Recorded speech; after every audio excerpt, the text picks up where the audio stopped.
ప్రార్థన చేసుకుందాం. మహిమగల తండ్రి, మహాపరిశుద్ధుడా, మహాగణుడా, సర్వోన్నతుడా, సర్వశక్తిమంతుడా, అబ్బా తండ్రి, కృతజ్ఞతాస్తులు, యేషువా కృతజ్ఞతాస్తులు, పరిశుద్ధాత్మ కృతజ్ఞతాస్తులు.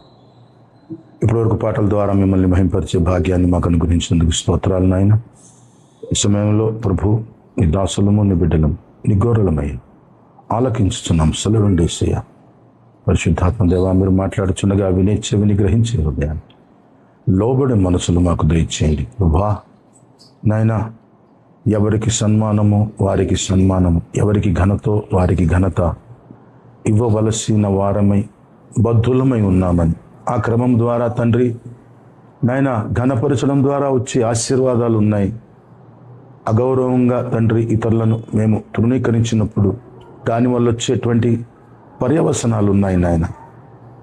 ఈ యొక్క ప్రభా ఉదయ కాలంలో నాయన మీరు మాతో మాట్లాడుచుండగా మా యొక్క స్థితిగతులను సరిచేసుకోవడానికి ప్రభా, మేము చేసే ఆరాధన ద్వారా గొప్ప విడుదల పొందడానికి, గొప్ప ఆశీర్వాదం పొందడానికి మీరే మాకు సహాయము దయచేయమని, ఘనత, మహిమ, ప్రభావాలు, స్తోత్రాలు మీరే పొందుకున్నాము.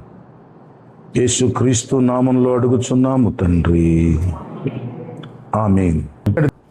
నన్ను ఘనపరచు వారిని నేను ఘనపరుస్తాను. నేను ఆశీర్వదించాలంటే నన్ను ఘనపరచాలి. నన్ను ఘనపరచాలి అంటే నేను ఎవరిని ఘనపరచమని చెప్తున్నానో వారిని ఘనపరచాలి. లేక నా మాట విని ఆ తర్వాత నా దగ్గరికి వచ్చి ఆరాధన చేసినట్లయితే, బలి అర్పించినట్లయితే, హల్లెలూయా, స్తోత్ర బలి అన్నాం, అది అంగీకారం అవుతుంది అన్నాడు. అందుకోసమే మత్తయి సువార్తలో కూడా ఆయన చెప్తున్నప్పుడు 5వ అధ్యాయంలో, మత్తయి సువార్తలో 5వ అధ్యాయంలో దేవుడు యేసు ప్రభువుగా ఈ లోకంలో మానవుడిగా ఆయన తన పరిచర్య చేస్తున్నప్పుడు అనేక విషయాలు, పరలోక సంగతులని ఆయన నేర్పించాడు. అందులో 5వ అధ్యాయంలో ప్రియులారా 22వ వచనంలో, నేను మీతో చెప్పున్నదేమనగా తన సహోదరుని మీద కోపపడు ప్రతివాడు విమర్శకు లోనగును అన్నాడు. హల్లెలూయా. అంటే చాలామంది అంటారు అసలు కోపపడదా అంటే, కింద ఫుట్ నోట్లో రాశాడు నిర్నిమిత్తముగా, అంటే ఎటువంటి కారణము లేకుండా ఎవరిని ఏమి, ముఖ్యంగా చిన్నవారి విషయంలో చెప్తుండొచ్చు. చిన్నవారు మనకు చాలా లోకువ తెలుసా. పిల్లలంటే తల్లిదండ్రులకి, అమ్మా అన్నలకి చెల్లెళ్ళు, పెద్దవాళ్ళకి చిన్నవాళ్ళు ఎప్పుడు లోకువ. కాబట్టి ఆజమాయిషీ చూపించడానికి కూడా చాలాసార్లు వాళ్ళని నిర్లక్ష్యంగా మాట్లాడతారు, అగౌరవంగా మాట్లాడతారు. దాన్ని బట్టి ఏమంటున్నాడు అక్కడ, నిర్నిమిత్తముగా కోపపడువాడు విమర్శకు లోనగును. విమర్శ అంటే ఏంటి చెప్పండి? హల్లెలూయా. ఎక్కడ ఈ విమర్శ? విమర్శ అంటే వ్యతిరేకత. Praise the lord. వ్యతిరేకత లోపలికి వస్తే ఏ పరిస్థితులకు మనం వెళ్ళినా అది మనకి విమర్శకు లోనగును. అంటే ఉద్దేశము, మనము ఏది వెళ్ళినా రివర్స్ వచ్చేస్తుంది. ఎవరికి రాకుంటే మంచిదే, కానీ ఎంత ఖచ్చితం ఈ నియమం. Don't try to be smart. మనము నిజంగా మనకంటే తక్కువ వాళ్ళని మాట్లాడే విధానం ఎలా ఉంటుంది ఈరోజు? మనకంటే చిన్నవాళ్ళని మనం ప్రస్తావించే విషయం, కానీ వాళ్ళని కోపడ్డానికి కారణం అక్కర్లా. కొన్నిసార్లు కారణం ఉంటే కోపపడుడి కానీ పాపము చేయకుడి అంటుంది బైబిల్. కొన్నిసార్లు వాళ్ళు నిర్నిమిత్తంగా కూడా మనము ఆజమాయిషీ కోసం కొంత మనకంటే చిన్నవాళ్ళని నిర్లక్ష్యంగా మాట్లాడుతూ ఉంటాం, అగౌరవంగా మాట్లాడుతూ ఉంటాం. అలా చేసే వాళ్ళకి విమర్శకు లోనగును అంటే అక్కడ అర్థమేమైనా కానీ వాళ్ళు ఏది చేసినా కూడా అన్ని రివర్స్ అవుతూ ఉంటాయి. విమర్శకు లోనవుతాం. విమర్శ అంటే ఎప్పుడు ఏది చేసినా కూడా దాంట్లో మనకి ఎందుకు ఇలా అవుతుందో, నేను ఏ పాపం చేయలేదే అని దేవుడి దగ్గరకు వచ్చి మళ్ళీ ప్రార్థన చేస్తా ఉంటాను. Be careful. ఈ విషయాల్లో, ఘనత విషయంలో, గౌరవించే విషయంలో క్రైస్తవులు చాలా జాగ్రత్తగా ఉండాలి. ఇతరులకు క్షేమాభివృద్ధి కలుగునట్లే మీరు మాట్లాడవలెను కానీ అంటాడు బైబిల్. మాట్లాడగలిగితే వాళ్లకు క్షేమము, అభివృద్ధి కలిగే మాటలే మాట్లాడండి. తృణీకరించే మాటలు మీ నోట దుర్భాష ఏదైనను రాకూడదు. నీ నోటి మాట వలన పట్టబడితివి, నీ నోటి మాట వలన చిక్కబడితివి. దారిలో ఉండగానే నువ్వు వెళ్ళి అతనితో సమాధానపడి విడిపించమని ఎవరినైతే అన్నావో వారిని క్షమాపణ అడుగుకో అన్నాడు. ఎందుకంటే విమర్శకులనవుతే సరిపోయిందా? ఇంకేమైంది? తన సహోదరుని చూచి వెడుతున్నా అని చెప్పువాడు. మహాసభ అంటే ఏంటి? సాధారణంగా మహాసభ అంటే ప్రైజులు హల్లెలూయా, సభ అంటే శాసనసభ, ఇంకో సభ, ఇంకో సభ. మహాసభ అంటే దానికంటే ఎక్కువ మంది ఉండేటువంటి పరిస్థితిని మహాసభ. అందులో ఏమంది మహాసభకి వెళ్ళిపోవచ్చు అనుకుంటున్నారా? You will be convicted in the court of law, లేక you will be facing some legal issues.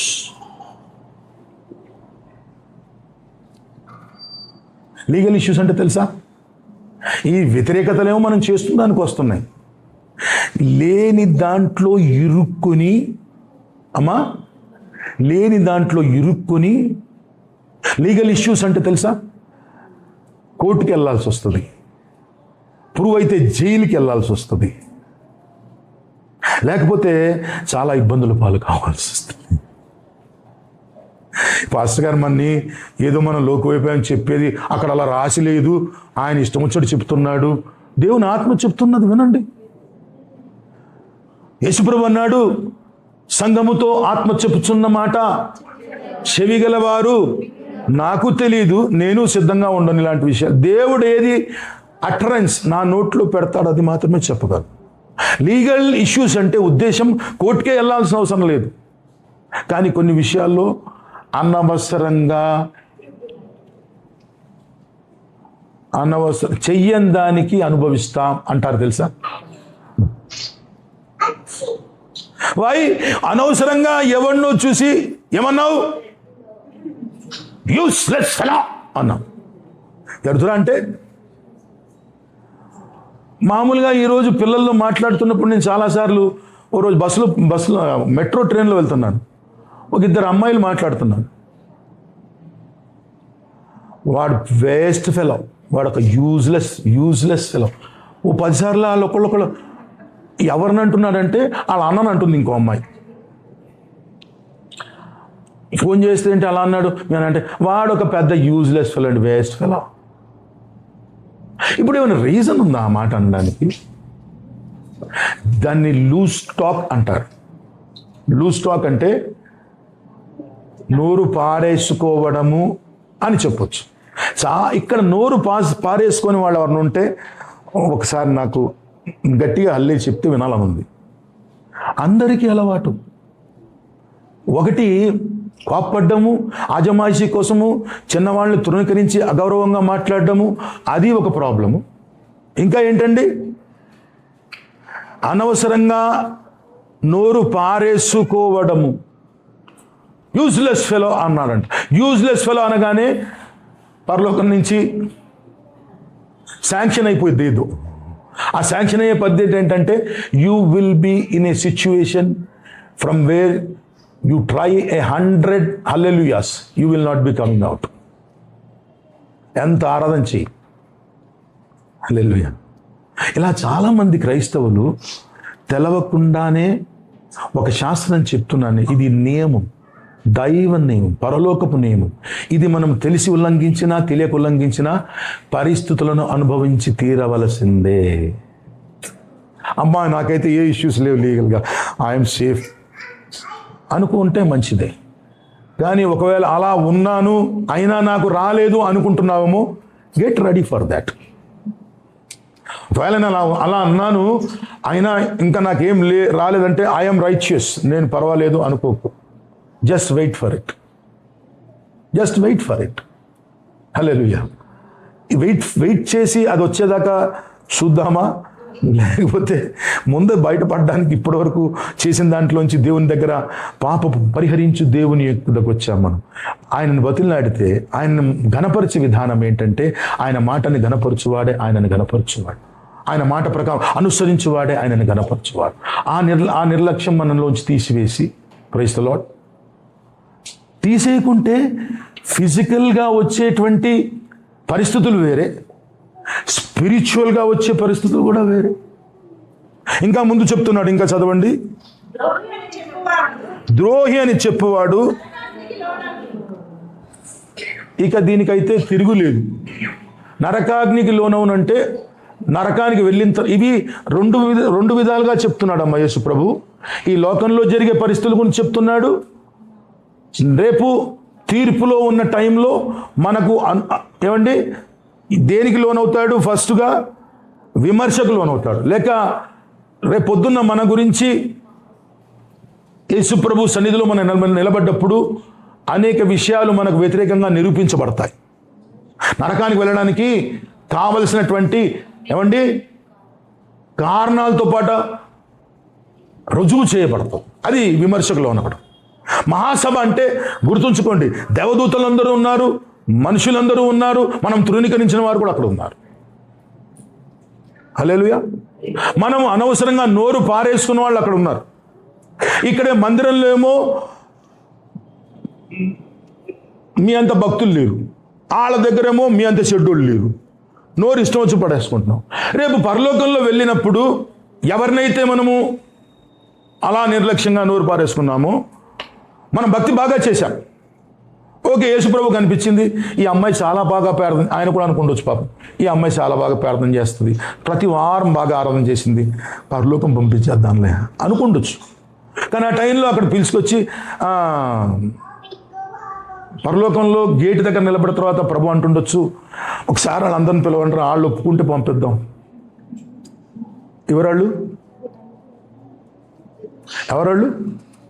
నరకానికి డిసైడ్ అయిపోయిన వాళ్ళు ఉండొచ్చు, ఇంకా పరలోకానికి వాళ్ళు కూడా విమర్శనలు, వాళ్ళు తీర్పు కొరకు వెయిట్ చేస్తున్న వాళ్ళు ఉండొచ్చు.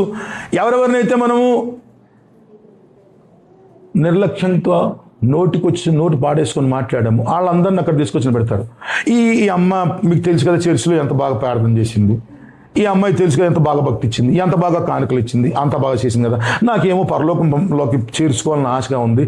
మీరేమంటారంటే, అయ్యా మేము వెళ్ళకపోయినా పర్వాలేదు, ఆవిడ మాత్రం వెళ్ళడానికి వీలు లేదు అన్నారు అనుకుంటా. మహాసభకు లోనవుతుంది, లీగల్ యాక్షన్ మనము తీసుకోబడతాం. ఇక ఇంకోటి ఉంది, అదేంటి? నరకాగ్ని. నరకాగ్ని అంటే ఏంటి? అగ్గి ఆరదు, పురుగు చావదు. అక్కడ మంట వేడైతే తెలుసుద్ది కానీ మరణం రాదు. లోకంలో ఏంటి? కాలితే చచ్చిపోతాం, బూడిదైపోతాం, అంతే. నరకంలో అలా ఉండదు. నరకంలో ఆ వేడి, ఆ మంట అనుభవిస్తూనే ఉంటాము, సావు రాదు, చచ్చిపోలేము, ఎందుకంటే ఆల్రెడీ చచ్చిపోయాం కదా. సో నరకాగ్నికి లోనవుతారు అనే ఉద్దేశము, ఈ నరకం పరలోకం ఎవరు చూశాడులే అనుకుంటున్నారేమో, కానీ లోకంలో ఉండగా అగ్ని లాంటి పరిస్థితులు అనుభవిస్తారు. ఈ లోకంలో ఉండగానే అగ్ని లాంటి పరిస్థితులు అంటే హల్లెలూయా చాలా బాధాకరమైన పరిస్థితి. భరించలేని అగ్నికున్న పరిస్థితి ఏంటంటే, అగ్ని తాకితే మనకి భరించలేని పరిస్థితులు మన జీవితంలో ఉంటాయి. It will be like a fire. ఎందుకు? ఒక నియమాన్ని ఉల్లంఘించారు, దైవ శాసనాన్ని ఉల్లంఘించారు. ఆటోమేటిక్గా పర్యవసనాలు వస్తాయంటే వస్తున్నాయా, రావట్లేదు. ఇప్పుడు ఇలాంటి పరిస్థితులు మనం అనుభవిస్తున్నప్పుడు కారణం వెతుక్కోవాలా లేదా? మనం అలాగే వెళ్ళిపోతూ ఉన్నట్లయితే, పాపం పరిహరించే దేవుడు మనకు ఉన్నాడు కాబట్టి మనం మారడానికి ఇష్టపడితే, మన రిపెంటెన్స్, మన పశ్చాత్తాపడితే, మనము దేవుణ్ణి బతిలాడితే, ఎవరినైతే మనం తృణీకరించామో వారితో సమాధాన పడితే, అందుకోసం యేసుప్రభువు ఏమన్నాడు, నీవు బలిపీఠము వద్ద అర్పణము అర్పించుండగా నీ మీద నీ సహోదరునికి విరోధమైనదని కలదు, అక్కడ నీకు జ్ఞాపకం వచ్చినలా అక్కడ బలిపీఠం ఎదుటనే నీ అర్పణమును విడిచిపెట్టి మొదట వెళ్ళి నీ సహోదరునితో సమాధానపడు, అటు తర్వాత వచ్చి నీ అర్పణమును. ముందు ఆరాధన ముఖ్యం కాదు. అర్పణం అంటే, ఆరాధన అంటే బలి అర్పణ, అంతేనా? Praise the lord. ఆరాధన ముఖ్యం కాదు నాకు. ఏదైతే నిన్ను శ్రమలకు పాలు చేసిందో, లేక ఏ విషయము నువ్వు విమర్శలో ఉన్నావో, అన్నీ నీకు వ్యతిరేకంగా ఉంటున్నావో.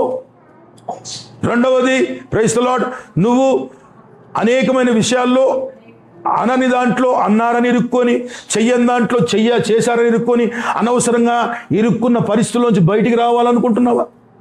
నరకాగ్ని, లేక అన్నీ బాగానే ఉన్నాయి, బయటికి చూస్తే బ్రదర్ కానీ సిస్టర్ కానీ వాళ్ళకి తినడానికి లోటు ఉండదు, ఉండటానికి లోటు ఉండదు, అన్నిట్లో ఉన్నా కూడా they are under fire in their lives. వారి జీవితంలో మంటల్లో కాలిపోతున్న అనుభవం, లేక చాలా చెప్పలేని బాధను అనుభవిస్తున్న వాళ్ళు ఉన్నారంటే వాళ్ళతో కూడా దేవుడు చెప్తున్నాడు, ట్రై టు రీకన్సోల్, సమాధానపడు. అలాగే కంటిన్యూ అయిపోవాలనుకుంటే, భక్తి చేయాలనుకుంటే, దేవుని దగ్గర నుంచి నీకు ఆరాధన వల్ల ఏ ఉపయోగము ఉండదు. ఎందుకంటే ఆరాధన ముందు కాదు, ప్రైజ్ ది లార్డ్, అర్పణ ముందు కాదు. ఆ విషయంలో, దేవుని మాటని మీరిన విషయంలో నువ్వు సమాధాన పడ్డము ముందు. ఎందుకు? అది మనం నిర్లక్ష్యం చేస్తే అది మన లైఫ్ని కంట్రోల్ చేస్తుంది, విమర్శ కంట్రోల్ చేస్తుంది. అమ్మా,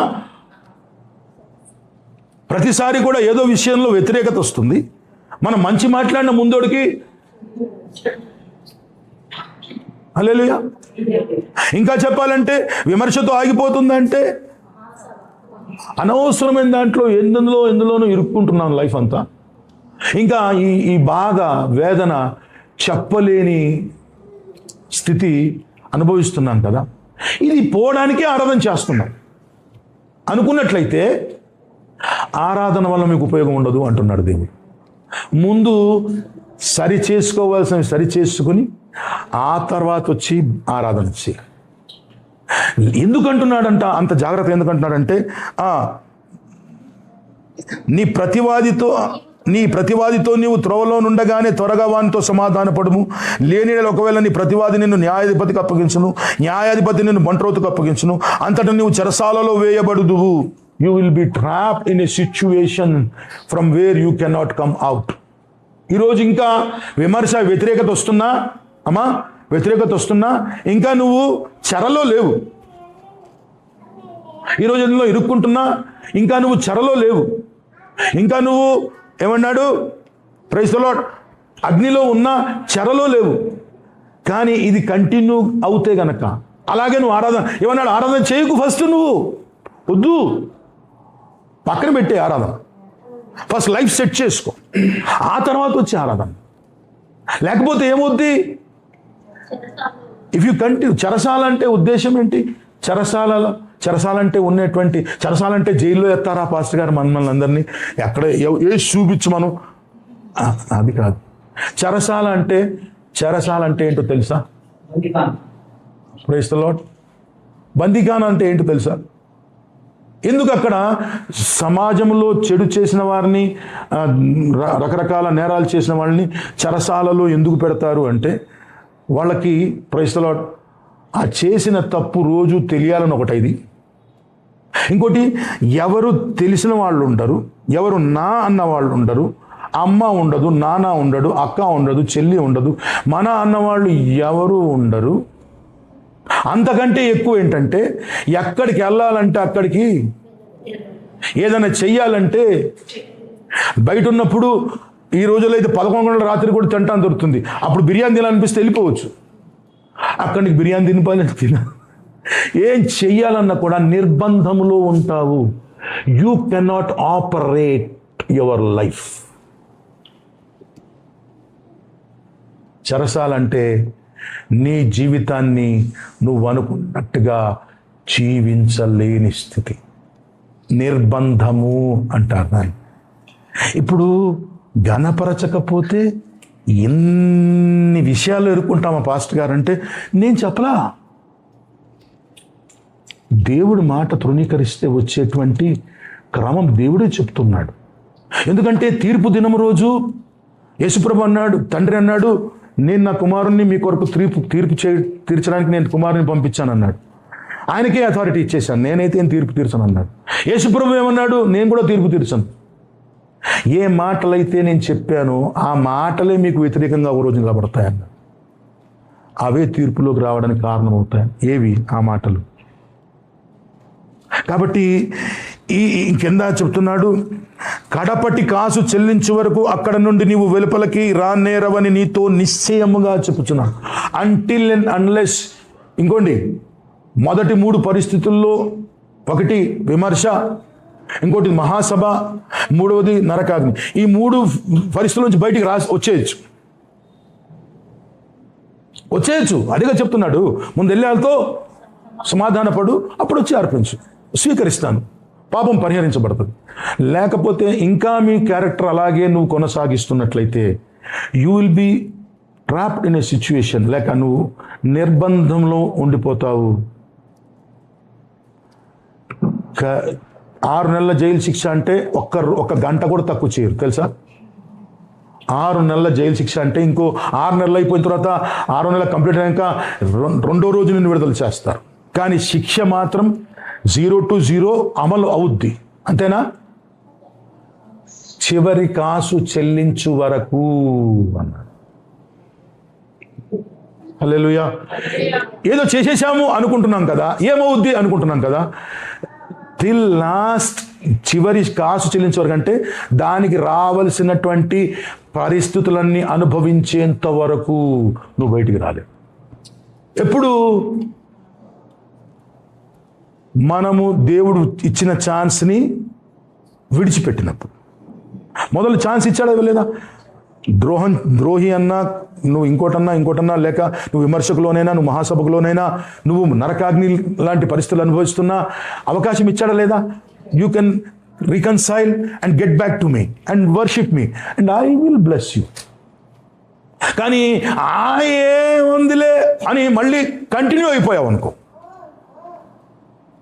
దేవుడు ఛాన్స్ ఇచ్చిన వారి విషయంలో నువ్వు పాపము పరిహరించు, పరిహారానికి దేవుడు మాట్లాడుతున్నాడు అనుకో, ఆ మాటలను నిర్లక్ష్యం చేసి ఇంకా అలాగే ప్రవర్తించావు అనుకో, then you will be facing a situation where nobody is going to support you.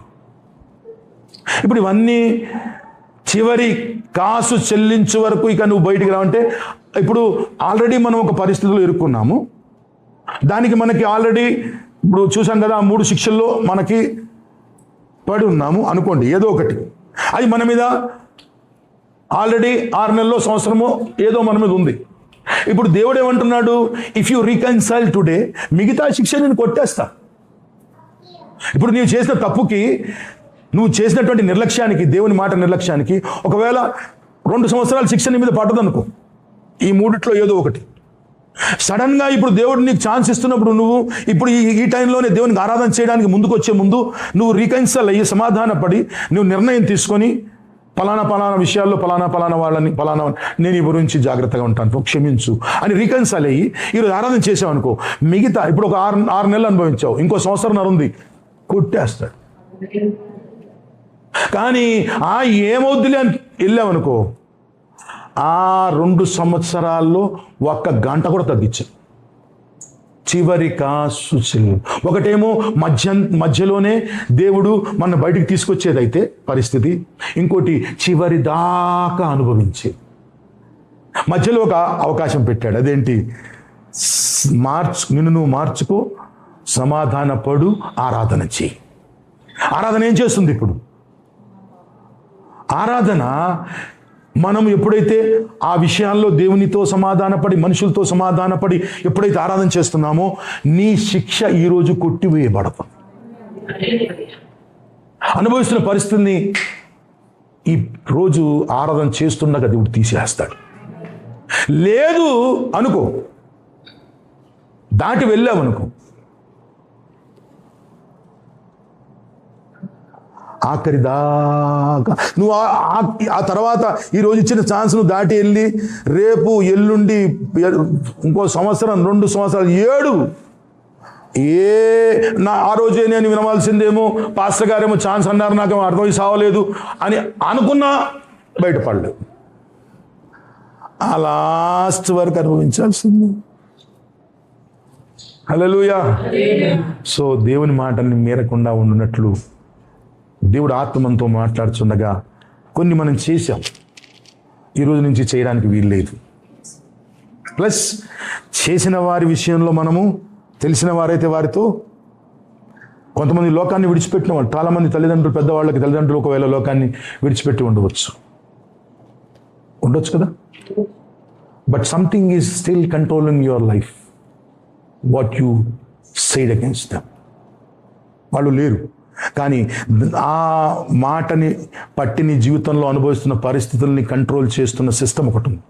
దాంట్లో నుంచి నువ్వు విడిపించబడాలంటే you can say the same to your God, because he is your father. ఆయన తండ్రి అయిన దేవుడు కాబట్టి, నా తండ్రి మా అమ్మని కానీ మా నాన్నని కానీ పలానా వాళ్ళని కానీ నేను అనవసరంగా. హల్లెలూయా. మీకు తెలుసా మనస్సాక్షి అనేది ఒకటి ఉంటుంది మనిషికి. అదేంటి మనస్సాక్షి అంటే? ఏంటి చెప్పండి. మనస్సాక్షి అంటే మనస్సు మన మీద పలికే సాక్ష్యం. మనస్సాక్షి అంటే ఒక దైవసేవకుడు అన్నాడు, మనలో ఉండే ఒక పోలీసు లాంటి వాడంట. ఏం చేస్తుంటాడు? ఎప్పుడప్పుడు మనము ట్రాఫిక్ సిగ్నల్ తాగుతూ ఉంటేనే ఈరోజు కెమెరా, లేకపోతే ఒకప్పుడు ఏం చేయాలి, he will try to warn us. లోపల నుండి మనం నోరు దాటుతున్నా. ఇప్పుడు చూసాం కదా, కోప్పడ్డా, కంట్రోల్లో ఎలా కోప్పడాలో నేర్పిస్తారు. ఈ మాట నువ్వు మీరుతున్నావు, జాగ్రత్త జాగ్రత్త అనిపిస్తానే ఉంటుంది, అని పాడేస్తావు. దేవుడు ఫలానా గౌరవించాలన్నాడు, ఫలానా అన్నాడు,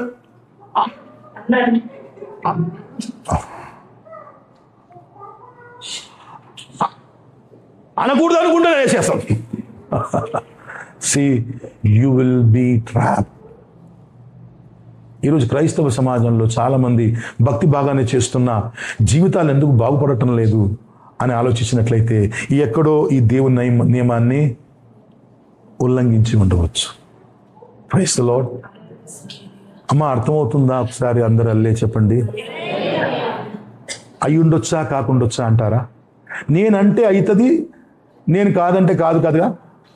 ఎవరైతే మనల్ని సృష్టించారో ఆయన అంటున్నాడు. కాబట్టి దారిలో ఉండగానే నువ్వేం చెయ్యి అంటున్నాడు? నువ్వు దారిలో ఉండగానే